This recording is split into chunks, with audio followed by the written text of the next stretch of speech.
না, অবভিয়াসলি দেখেন আমার কাছে মনে হয় মুস্তাফিজ বিশ্বমানের বলার, সেটাও অনেক দিন ধরে প্রুভ করে আসতেছে এবং ওই ফেটটা সবার আছে ওর উপরে। আর অবভিয়াসলি আমার কাছে মনে হয় যে ওরে নিয়ে বলার কিছু নাই, ও বিন্দাস আছে। But at the same time আমার কাছে মনে হয় যে খারাপ লাগা তো থাকতেই পারে, কারণ ও যেটা ডিজার্ভ করে আমার কাছে মনে হয় যে এর আগেও আরও বেশি আরও ডিজার্ভ করতো এবং অবভিয়াসলি ওই জায়গার থেকে থাকতে পারে। বাট আমার কাছে মনে হয় যে he is fine.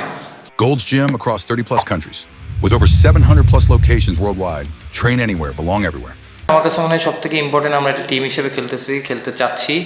Through out the tournament আমরা একটা টুর্নামেন্টের মাঝখানে আছি। আমার কাছে মনে হয় যে প্রতিদিন সবাই পারফর্ম করবে না। সো যার যেদিন দরকার, যার যেদিন দিয়ে আসবে টিমের জন্য উইনিং কন্ট্রিবিউট করার জন্য, আমার কাছে মনে হয় সবাই ওই ক্যাপাবিলিটি এবং অ্যাবিলিটি আছে। সো আমার কাছে মনে হয় যে যার যেদিন এরকম সুযোগ আসবে সে টিমের উইনিং কন্ট্রিবিউশন করার জন্য অবশ্যই তার সেরাটা দিবে।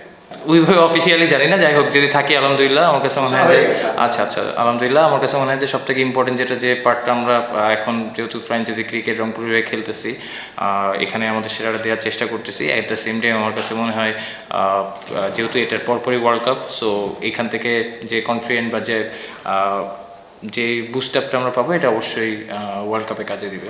আমার কাছে মনে হয় যে শেষ পর্যন্ত বিশ্বাস ছিল এবং মুস্তাফিজ আছে, আকিব জাভেদও ভালো করছে। অবশ্যই মুস্তাফিজ বিশ্বমানের বলার। সো লাস্ট ওভার একটু লাস্ট বলে বাউন্ডারিতে হওয়াতে মুস্তাফিজের উপর একটু প্রেশারটা বেশি এসেছে। বাট আমার কাছে মনে হয় যে ক্রুশিয়াল টাইমে ওর বেস্টটা আরও ভালো দিতে পারে। সত্যি কথা বলতে সোশ্যাল মিডিয়া বা এগুলো করে এটা ফলো করি না, তো বাইরে কী হচ্ছে আমি খুব একটা বেশি জানি না। বাট হ্যাঁ, টিমের ভিতরে আমরা কথা হচ্ছিল। বাট যেটা বললাম যে মুস্তাফিজ অবভিয়াসলি খারাপ লাগা থাকতে পারে, সে ডিজার্ভ করতে পারে। বাট আমার কাছে মনে হয় যে ও সবসময় স্বপ্ন দেখে বাংলাদেশের হয়ে সেরাটা দেওয়ার, এবং আমার কাছে মনে হয় বিন্দাস আছে।